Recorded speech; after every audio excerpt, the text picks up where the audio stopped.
ಆತ್ಮೀಯ ಸ್ನೇಹಿತರೆ ನಮಸ್ಕಾರ. ಗೆಳೆಯರೆ, ಮನೆಗೆ ಮಾರಿ ಊರಿಗೆ ಉಪಕಾರಿ ಅನ್ನುವಂತಹ ಮಾತು ಕರ್ನಾಟಕ ಸರ್ಕಾರಕ್ಕೆ ಮತ್ತು ಸಿದ್ದರಾಮಯ್ಯ ಅವರಿಗೆ ಅಕ್ಷರಶಃ ಸೂಟ್ ಆಗುತ್ತೆ. ಯಾಕೆಂದರೆ ಗೆಳೆಯರೆ, ಕರ್ನಾಟಕದಲ್ಲಿಯೇ ಸಾವಿರಾರು ಸಮಸ್ಯೆಗಳಿದೆ. ಕರ್ನಾಟಕದಲ್ಲಿ ಅಭಿವೃದ್ಧಿ ಆಗ್ತಾ ಇಲ್ಲ.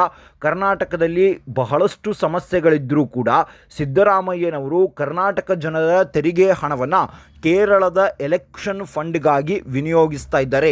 ಕೋಟಿ ಕೋಟಿ ಹಣವನ್ನು ಕೇರಳದ ಎಲೆಕ್ಷನ್ ಫಂಡ್ಗಾಗಿ ಕರ್ನಾಟಕದ ಮುಖ್ಯಮಂತ್ರಿ ಸಿದ್ದರಾಮಯ್ಯ ಅವರು ದಾನದ ರೂಪದಲ್ಲಿ ಕೊಡ್ತಾ ಇದ್ದಾರೆ. ಹಾಗಾದರೆ ಗೆಳೆಯರೆ, ಸಿದ್ದರಾಮಯ್ಯ ಅವರು ಮಾಡ್ತಾ ಇರೋದು ಏನು? ರಾಹುಲ್ ಗಾಂಧಿಯವರ ಒಂದೇ ಒಂದು ಆಜ್ಞೆಯ ಮೇರೆಗೆ ತಮ್ಮ ಕುರ್ಚಿಯನ್ನು ಉಳಿಸಿಕೊಳ್ಳೋದಕ್ಕೋಸ್ಕರ ಸಿದ್ದರಾಮಯ್ಯ ಅವರು ಈ ಹಂತದ ಕೀಳಮುಟ್ಟಕ್ಕೆ ಇಳಿಯೋದಕ್ಕೆ ಸಿದ್ದರಾಮಯ್ಯ ಅವರು ಮುಂದಾದ್ರ ಅನ್ನುವಂತಹ ಅನುಮಾನಗಳು ಈಗ ಕಾಡ್ತಾ ಇದ್ದಾವೆ. ಹಾಗಾದರೆ ಗೆಳೆಯರೆ, ಸಿದ್ದರಾಮಯ್ಯ ಅವರು ಕೇರಳಕ್ಕೆ ಕೊಟ್ಟಿರೋದು ಎಷ್ಟು ಹಣವನ್ನು ಮತ್ತು ಕೇರಳದ ಎಲೆಕ್ಷನ್ ಫಂಡ್ಗಾಗಿ ಕರ್ನಾಟಕದಿಂದ ಎಷ್ಟು ದುಡ್ಡು ಹೋಗ್ತಾ ಇದೆ ಅನ್ನೋದರ ಒಂದಷ್ಟು ಮಾಹಿತಿಯನ್ನು ಈ ವಿಡಿಯೋದಲ್ಲಿ ಕೊಡ್ತಾ ಹೋಗ್ತೀನಿ. ಗೆಳೆಯರೆ, ಕರ್ನಾಟಕ ರಾಜ್ಯದ ಪರಿಸ್ಥಿತಿ ನಿಮಗೂ ಕೂಡ ಚೆನ್ನಾಗಿ ಅರಿವಿದೆ. ಕರ್ನಾಟಕ ರಾಜ್ಯದ ಈ ಬಾರಿಯ ಬಜೆಟನ್ನು ಸ್ವತಃ ಕಾಂಗ್ರೆಸ್ ಪಕ್ಷದ ಶಾಸಕರೇ ವಿರೋಧಿಸ್ತಾ ಇದ್ದಾರೆ. ಈ ಬಾರಿಯ ಬಜೆಟ್ ಸರಿಯಾಗಿಲ್ಲ, ನಮ್ಮ ಕ್ಷೇತ್ರಕ್ಕೆ ಸರಿಯಾದ ರೀತಿಯಾಗಿ ಅನುದಾನ ಕೊಡ್ತಾ ಇಲ್ಲ, ನಮ್ಮ ಕ್ಷೇತ್ರದ ರಸ್ತೆಗಳು ಹಾಳಾಗಿ ಹೋಗಿದೆ, ನಾವು ಜನರಿಗೆ ಮುಖವನ್ನು ತೋರಿಸೋದಕ್ಕೆ ಆಗ್ತಾ ಇಲ್ಲ, ನಮಗೆ ಅಟ್ಲೀಸ್ಟ್ ಅನುದಾನವನ್ನಾದರೂ ಕೊಡಿ.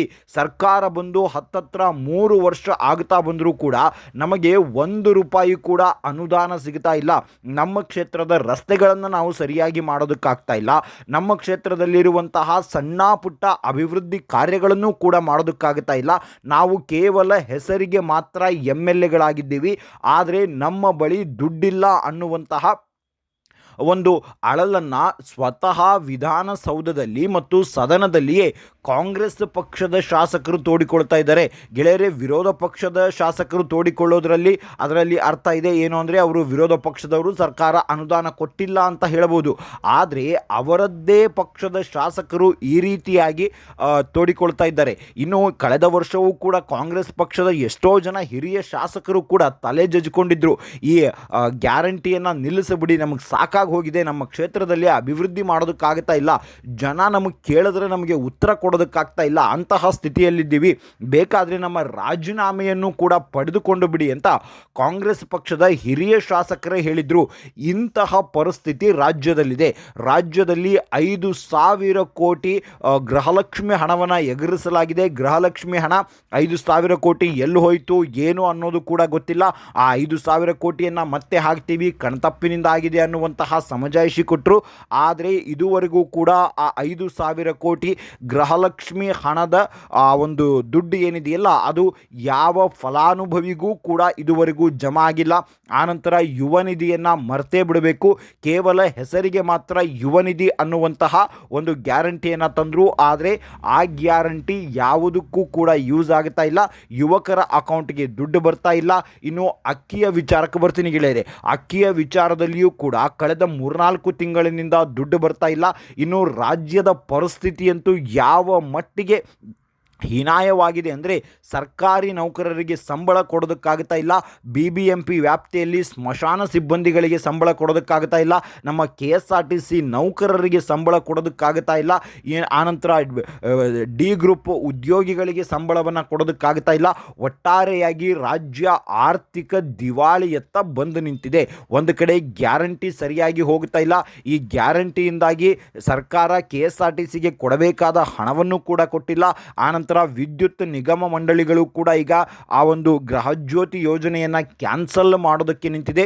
ಒಟ್ಟಾರೆಯಾಗಿ ರಾಜ್ಯ ಅಂಧಕಾರದಲ್ಲಿ ಮುಳುಗಿರುವಂತಹ ಟೈಮ್ನಲ್ಲಿಯೇ ನಮ್ಮ ಮುಖ್ಯಮಂತ್ರಿ ಸಿದ್ದರಾಮಯ್ಯ ಅವರು ಏನು ಮಾಡ್ತಾ ಇದ್ದಾರೆ? ಅವರು ಕರ್ನಾಟಕದ ಮುಖ್ಯಮಂತ್ರಿಯೋ ಅಥವಾ ಕೇರಳದ ಮುಖ್ಯಮಂತ್ರಿಯೋ ಅನ್ನೋದು ಗೊತ್ತಾಗ್ತಾ ಇಲ್ಲ ಗೆಳೆಯರೆ. ಯಾಕೆ ಅಂದರೆ, ಕೇರಳದ ವೈನಾಡಿನಲ್ಲಿ ಆಗಿರುವಂತಹ ಆ ಭೂಕುಸಿತ ಇತ್ತಲ್ಲ, ಕಳೆದ 2 ವರ್ಷದ ಹಿಂದೆ ಒಂದು ಭೂಕುಸಿತ ಆಗಿತ್ತು. ಆ ಸಮಯದಲ್ಲಿ ಅವರಿಗೆ ನಾವು 100 ಮನೆಗಳನ್ನು ಕಟ್ಟಿಕೊಡ್ತೀವಿ ಅಂತ ಸಿದ್ದರಾಮಯ್ಯ ಅವರು ಘೋಷಣೆ ಕೂಡ ಮಾಡಿದರು. ಆನಂತರ ಕೇರಳ CMಗೆ ಪತ್ರವನ್ನು ಕೂಡ ಬರೆದರು.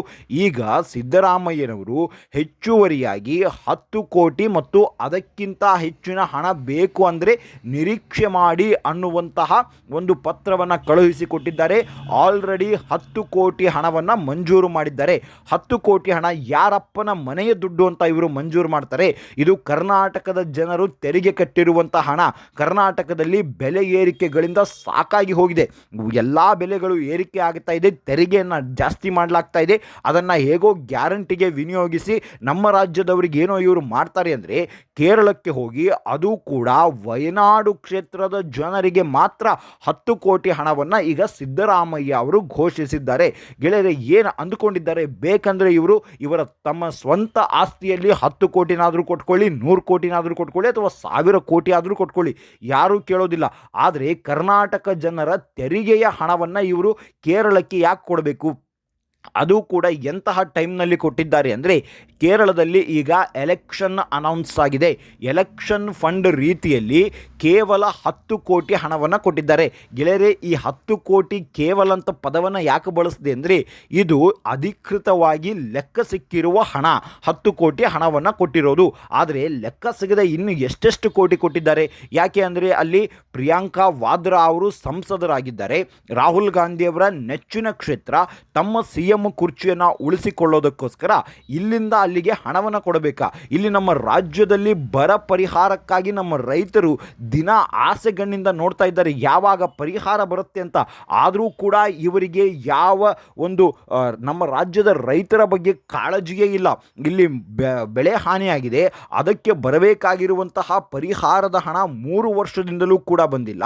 ಇನ್ನು ರಾಜ್ಯದಲ್ಲಿ ಹಲವು ಪರಿಹಾರದ ಹಣಗಳು ಬರಬೇಕು, ಆದರೆ ಯಾವ ಹಣವೂ ಕೂಡ ಬಂದಿಲ್ಲ. ಆದರೆ ಇದ್ದಕ್ಕಿದ್ದ ಹಾಗೆ ಕೇರಳಕ್ಕೆ ದುಡ್ಡು ಮಂಜೂರಾಗತ್ತೆ ಅಂದರೆ ಇವ್ರು ಏನು ಅಂದ್ಕೊಂಡಿದ್ದಾರೆ?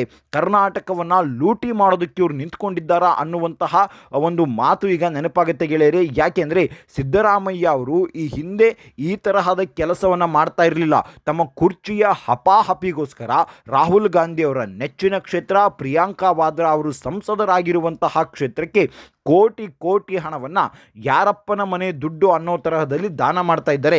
ಇದನ್ನು ಈಗ ಕರ್ನಾಟಕ ಜನ ಸ್ಟ್ರಾಂಗ್ ಆಗಿ ಪ್ರಶ್ನೆ ಮಾಡ್ತಾ ಇದ್ದಾರೆ. ನೀವು ಯಾರು ದುಡ್ಡನ್ನು ಈಗ ದಾನ ಮಾಡ್ತಾ ಇದ್ದೀರಾ ಅಂತ. ಆದರೆ ಉತ್ತರವನ್ನು ಕೊಡೋದಕ್ಕೆ ಇಲ್ಲಿ ಯಾರೂ ಇಲ್ಲ ಗೆಳೆಯರೆ. ಯಾರಿಗೆ ಹೇಳಬೇಕು, ಯಾರಿಗೆ ಕೇಳಬೇಕು ಅನ್ನೋದು ಕೂಡ ಗೊತ್ತಾಗ್ತಾ ಇಲ್ಲ. ಇನ್ನು ಇದನ್ನು ವಿರೋಧಿಸಬೇಕಾದಂತಹ ವಿರೋಧ ಪಕ್ಷದ ನಾಯಕರಾದಂತಹ BJPಯವರು ಕೇವಲ ಸೋಷಿಯಲ್ ಮೀಡಿಯಾದಲ್ಲಿ ವ್ಯಂಗ್ಯ ಪೋಸ್ಟ್ಗಳನ್ನು ಹಾಕ್ತಾ ತಮ್ಮ ಪಾಡಿಗೆ ತಾವು ವಿರೋಧಿಸ್ತಾ ಇದ್ದಾರೆ. ಆದರೆ ಇದನ್ನು ಫೀಲ್ಡ್ಗೆ ಇಳಿದು ವಿರೋಧಿಸಬೇಕು. ಇದು ಯಾವೊಬ್ಬ ರಾಜಕಾರಣಿಯ ಅಪ್ಪನ ಮನೆ ಆಸ್ತಿ ಅಲ್ಲ, ಯಾವೊಬ್ಬ ರಾಜಕಾರಣಿಯ ಸ್ವಂತ ಆಸ್ತಿಯಲ್ಲ. ಕರ್ನಾಟಕದ ಜನರು ಬೆಲೆ ಏರಿಕೆ ಬಿಸಿಯಿಂದಲೂ ಕೂಡ ಅವರದೆಲ್ಲವನ್ನ ತಡೆದುಕೊಂಡು ಟ್ಯಾಕ್ಸ್ ರೂಪದಲ್ಲಿ ಹಣವನ್ನು ಸರ್ಕಾರಕ್ಕೆ ಕೊಟ್ಟಿದ್ದಾರೆ. ಆ ಹಣವನ್ನು ಇವರು ಕೇರಳಕ್ಕೆ ಕೊಡ್ತಾರೆ, ಅದು ಕೂಡ ಎಲೆಕ್ಷನ್ ಫಂಡಿಗೆ ಕೊಡ್ತಾರೆ ಅಂದರೆ ಜನಗಳು ಈಗ ಬೀದಿಗಿಳಿಯಬೇಕು ಗೆಳೆಯರೆ. ಯಾಕೆಂದರೆ ನಾವು ವಿರೋಧ ಪಕ್ಷವನ್ನು ನಂಬಿಕೊಂಡು ಕೂತ್ಕೊಳ್ಳೋದಕ್ಕಾಗೋದಿಲ್ಲ. ಯಾಕೆಂದರೆ ಇವರಿವರ ಅಡ್ಜಸ್ಟ್ಮೆಂಟ್ ರಾಜಕೀಯಗಳು ಅವೆಲ್ಲವೂ ಕೂಡ ನಿಮಗೆ ಗೊತ್ತಿದೆ.